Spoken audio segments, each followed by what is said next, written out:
So just when you think winter's over, you get freezing temperatures again. So the temperatures are cold here today. I've just been working around the house, so I decided I had some hamburger thawed. So rather than a hamburger, I'm going to make a pot of soup, make a pan of cornbread for dinner tonight. So what I've got here is I've got a head of cabbage.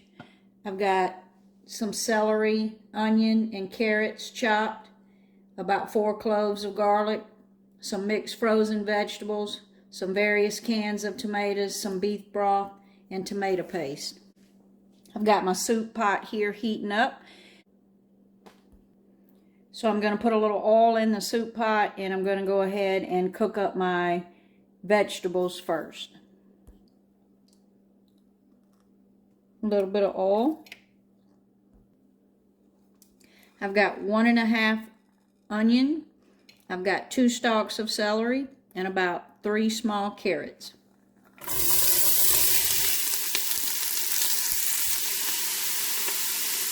Some kosher salt.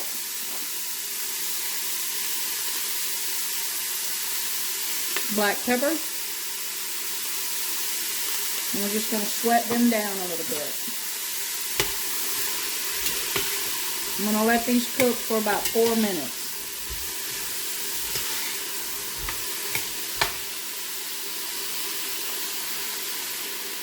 Put a little bit more salt on those to help break them down.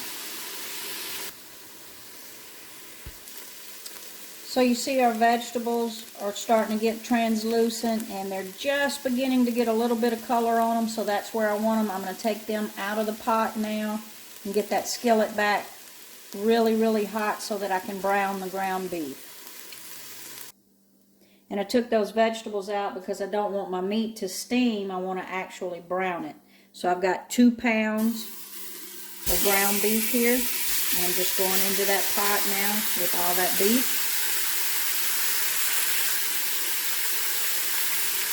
So I washed my hands, and I'm going to season that beef, because as we put everything in there, we'll layer the flavor because we want to be sure that it's good and seasoned.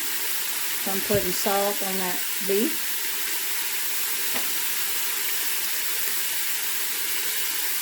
A little bit of pepper. And like I said, we just want to get brown that meat up really good. And we'll break it up.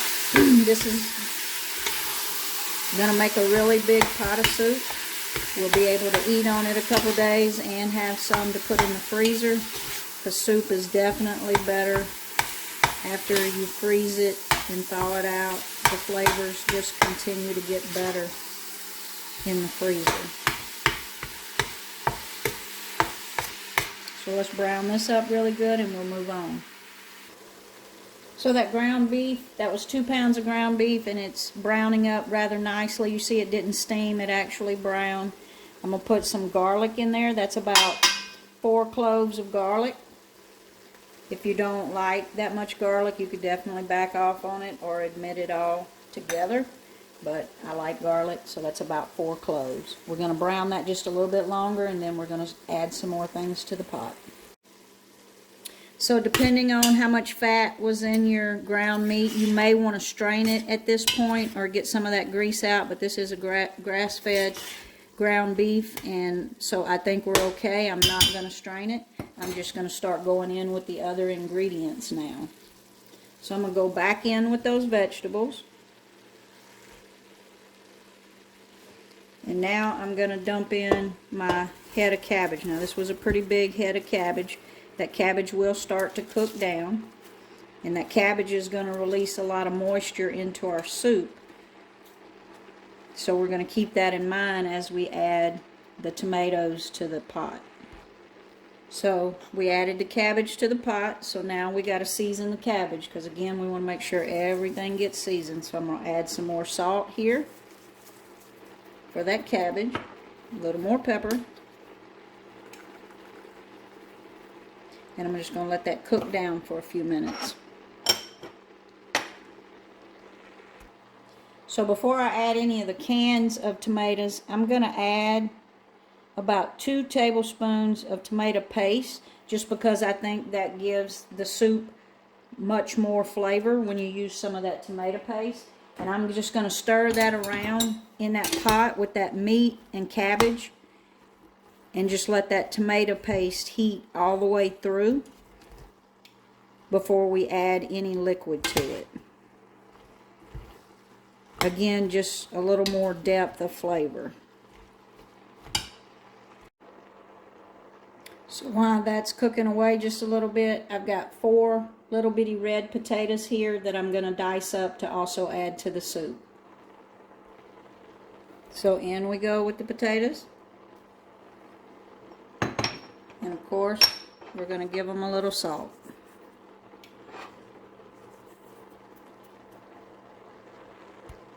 Now I've got 1 can of crushed tomatoes.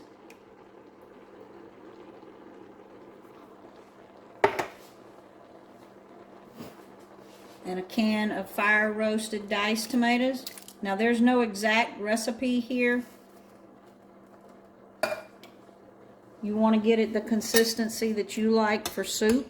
So you could add any tomatoes, you could do whole tomatoes and kind of squeeze them and have some chunky tomatoes in there. And as you see, we're going to need more liquid.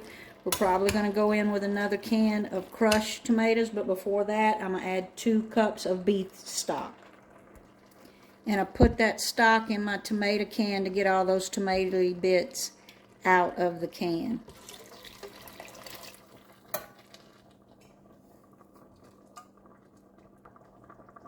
Got 1 more 28-ounce can of crushed tomatoes. And 2 cups of frozen mixed vegetables.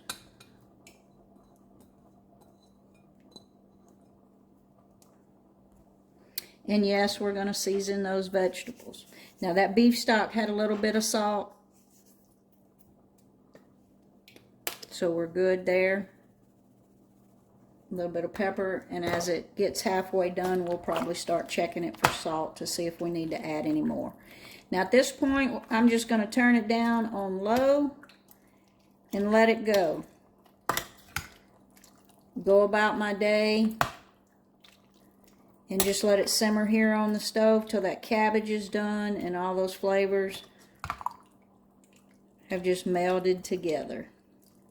Now, if you wanted to add more tomatoes, more broth, at this point there is no exact, when you're making soup, there is no exact recipe. You just keep adding to the pot. If you had some other vegetables you needed to use up, you could definitely add them.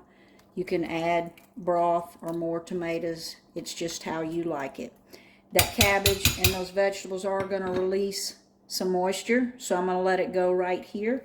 I am going to put the lid on it to bring it up to temperature, and then I'll let it cook for about 20 minutes with the lid on it at a low temperature. Then I'll take the lid off and let it finish with the lid off of it. So I'm going to let this go for about 20 minutes.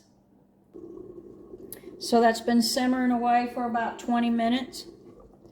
I'm going to take that lid off of it and let it go for about 30 more minutes. I'll probably turn it down just a little bit and just let it simmer there for about 30 minutes. Then we'll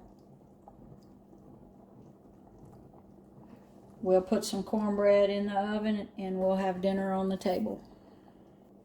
You can see those vegetables have released some moisture too. So again, if you wanted it more soupy, this would be more the consistency of what I would call a stoop.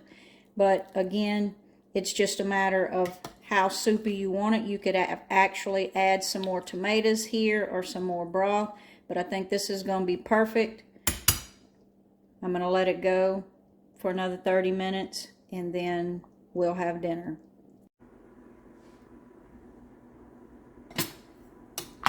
So after about 45 minutes, I tested those potatoes. They're right where they want to be. You don't want them to be mushy. You want them to still have a little bit of texture.